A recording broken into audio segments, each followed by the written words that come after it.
प्राणियों में पोषण, क्लास 7th एनसीईआरटी अध्याय 2। एक एक करके पूरा हम इसके एनालिसिस करेंगे और एक एक पॉइंट को समझेंगे। अगर आप किसी भी कंपटीशन की तैयारी कर रहे हैं, यूपीएससी, आरओ, एआरओ, तो ये वीडियो आपके लिए बहुत उपयोगी होगी। अगर आप क्लास 7th में भी हैं तो आपका सारा क्रिस्टल क्लियर हो जाता है इस चैप्टर से। तो आइए हम देखिए, पौधे हैं, यहाँ स्वपोषी होते हैं और जीव परपोषी होते हैं। हम पिछले लेक्चर में भी पढ़ चुके हैं, क्लास 6 की एनसीईआरटी में विस्तार से पढ़ चुके हैं कि स्वपोषी परपोषी क्या होते हैं। हम सभी को जीवित रहने, बढ़ने, शरीर की मरम्मत करने, ऊर्जा प्राप्त करने के लिए भोजन की आवश्यकता होती है।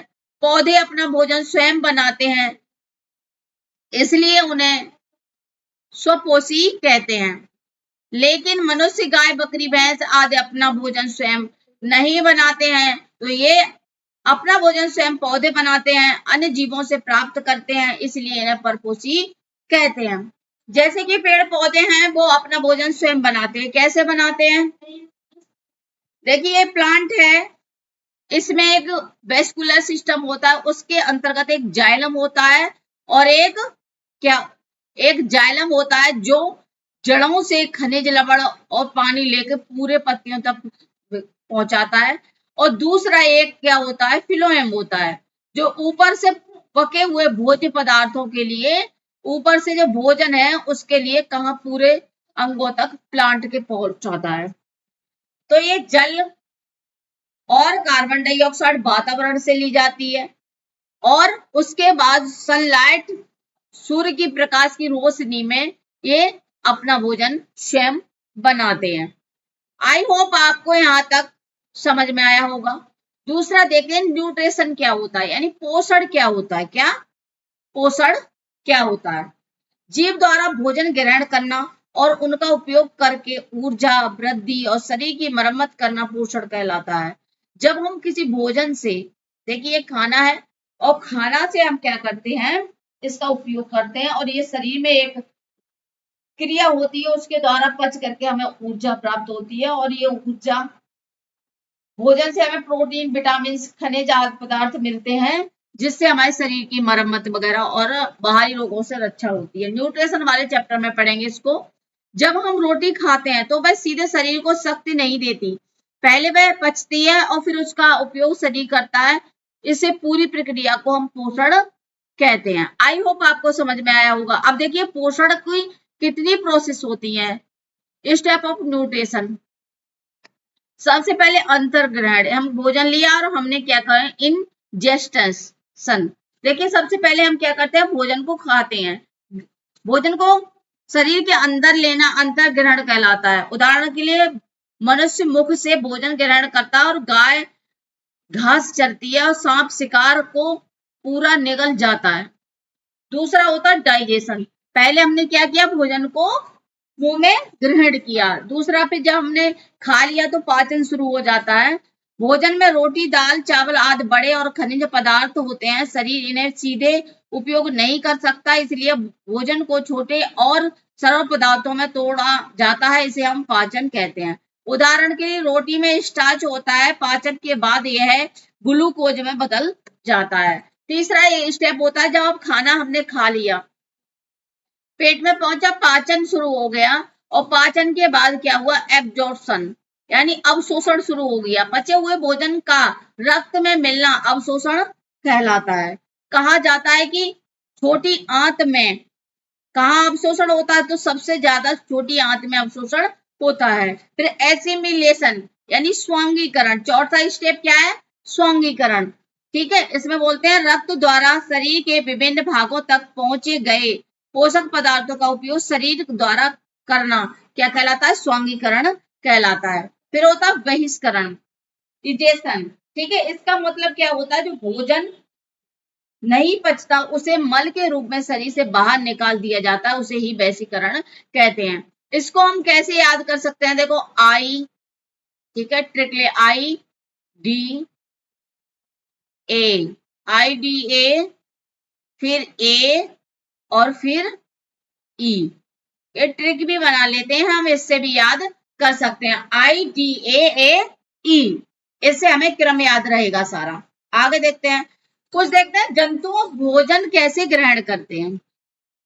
हम तो मुख द्वारा करते हैं, कुछ जंतु ऐसे होते हैं जो अलग अलग प्रोसेस द्वारा भोजन को ग्रहण करते हैं। अलग अलग जंतुओं में भोजन ग्रहण करने के तरीके अलग होते हैं, जैसे जंतु और तरीका। गाय है ये घास को चरती है, सांप है ये शिकार को सीधे निगल जाता है, ठीक है, और तितली है चूसना शुरू करती है, मेढक है पकड़ करके निगलता है, और अमीबा के कूटपाद द्वारा ये भोजन ग्रहण करता है। आइए हम मनुष्य के बारे में पढ़ते हैं, मनुष्य कैसे भोजन प्राप्त करता है। तो मानव पाचन तंत्र, ह्यूमन डाइजेशन सिस्टम, मानव पाचन तंत्र को पचाने वाला अंग तंत्र कहते हैं। ये कहां से, मुंह से शुरू होता है और ये एनस तक जाता है, ठीक है, मानव पाचन तंत्र। ठीक है, इसमें कौन कौन से अंग आते हैं, मुख आता है, माउथ, ग्रसनी आती है, फेरेंक्स, फिर अन्य नालियां आती है, इसे ईसोफेगस कहते हैं, फिर स्टोमच यानी आमा से आता है, फिर स्मॉल इंटेस्टाइन यानी छोटी आंत आती है, फिर लार्ज इंटेस्टाइन यानी बड़ी आंत आती है, फिर रेक्टम आता है, फिर एनस आता है। तो आई होप आपको समझ में आया होगा। यहाँ पे मैंने हिंदी लिख दिया है, मुंह, ग्रसनी, अन्ननाल, आमाशय, छोटी आंत, बड़ी आंत, मलाशय, गुदा। इसके द्वारा ये हमारा भोजन का क्रम है, ये हमारे यानी डाइजेशन सिस्टम के अंग होते हैं। ठीक है, हम आगे देखते हैं इनके बारे में एक एक करके। सबसे पहले हम मुख के बारे में देखेंगे, इसके बारे में, किसके बारे में देखेंगे, मुख के बारे में देखेंगे। यहाँ पे आइए हम समझते हैं।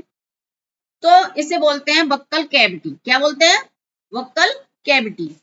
पाचन की शुरुआत मुख से हो जाती है। मुख में 3 महत्वपूर्ण भाग होते हैं। जब हमारा ये डाइजेशन सिस्टम का सबसे पहला अंग कौन सा होता है, मुख, यानी इसे बक्कल कैविटी कहते हैं। इसमें क्या क्या होते हैं, दांत होते हैं। ये कैसे पाचन भूमिका निभाते हैं, जीभ होती है, जीभ कैसे भूमिका निभाती है, और यहाँ पे लार ग्रंथियां भी होती हैं। यहाँ पे दोस्तों 3 जोड़ी ग्रंथियां पाई जाती हैं, जो आगे चल करके आप बड़ी क्लासों में पढ़ेंगे, लेकिन यहाँ पे कुछ इंपोर्टेंट दी है क्लास 7 से, में वो समझते हैं। अब इससे पहले हम सबसे पहले हम इसको दांत को समझेंगे, दांत कैसे भूमिका निभाते हैं। दांत भोजन को छोटे छोटे टुकड़ों में तोड़ते हैं, जिससे पाचन आसान हो जाए। तो सबसे पहले आपने देखा है कि दांत कैसे होते हैं, कैसे पाचन भूमिका निभाते हैं। तो ये खाना को थोड़ा थोड़ा करके तोड़ देते हैं। अब इसके प्रकार कितने होते हैं दोस्तों, इसके प्रकार 4 होते हैं। कितने, 4 प्रकार होते हैं। ठीक है, अब इसमें देखो कृंतन, ठीक है, इंसीजर, सबसे पहला होता है इंसीजर, सामने के दांत, इनकी संख्या कितनी होती है, 8। इनका कार्य होता है भोजन को काटना, और जैसे सेब हम मुंह से काटते हैं तो सबसे पहले जो आगे दांत होते हैं ये 4 यही होते हैं। ठीक है, फिर होते हैं रदनक यानी कैनियंस, ये नुकीले दांत होते हैं। ठीक है, ये भोजन फाड़ना का काम करते हैं, मांस को फाड़ने का काम करते हैं। फिर अग्रचरणवक यानी प्रीमोलर, इनकी संख्या 8 होती है, भोजन को चबाने का कार्य करते हैं। फिर मोलर्स सबसे लास्ट है, सबसे बड़े होते हैं, जिसे हम डांट बोलते हैं, इनकी संख्या 12 होती है। ये भोजन को क्या करते हैं, पीसने का कार्य करते हैं। अब देखिए इससे एक सूत्र आता है यहाँ से कि वयस्क में, अडल्ट में एक सूत्र कौन सा होता है, देखो 2 to 4 हो गया। ठीक है, यहाँ पे 2 to 4 हो गया। फिर होता है 1 1, फिर 2 2, फिर 4 4, फिर इंटू 2 से हम मतलब वो कर देते हैं, गुणा कर देते हैं, तो इसकी हमें संख्या 32 मिल जाती है। दूध के दांत कितने होते हैं, देखिए क्वेश्चन आता है, अग्र चरण यानी प्रीमोलर 0 होते हैं, प्रीमोलर 0 होते हैं, और यहाँ पर मोलर कितने होते हैं, 2 होते हैं, और 2 से हम जब गुणा करेंगे, मल्टीप्लिकेशन करेंगे, तो दांतों की संख्या कितनी आ जाएगी, 20 आ जाएगी। तो अडल्ट में कितना होता है, 32 होता है, यानी 2 1 2 3 होता है, और इसमें 2 1 0 2 होता है। अब हम पढ़ेंगे जीभ के बारे में। तो आइए हम जीभ के बारे में एक एक चीज देखते हैं।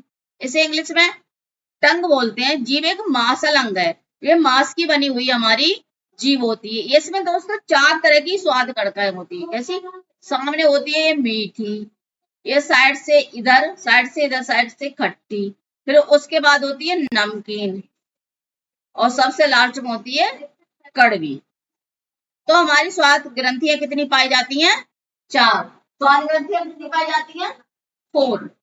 ठीक है, अब देखो स्वाद क्या है, मीठा, खट्टा, नमकीन, कड़वा स्वाद पहचानती हैं। भोजन को मिलाना, भोजन को लार के साथ मिलाती हैं। निगलने में सहायक होती है, भोजन को गले के नीचे ढकेलती हैं। लार ग्रंथियों से निकलने वाला तरल पदार्थ जैसे एंजाइम होता है, एक एंजाइम सिलेवरी एंजाइम्स बोलते हैं, जैसे इसका एंजाइम का नाम है इमाइलेज एंजाइम। ये भोजन को मुलायम बनाता है और स्टार्च का पाचन शुरू कर देता है।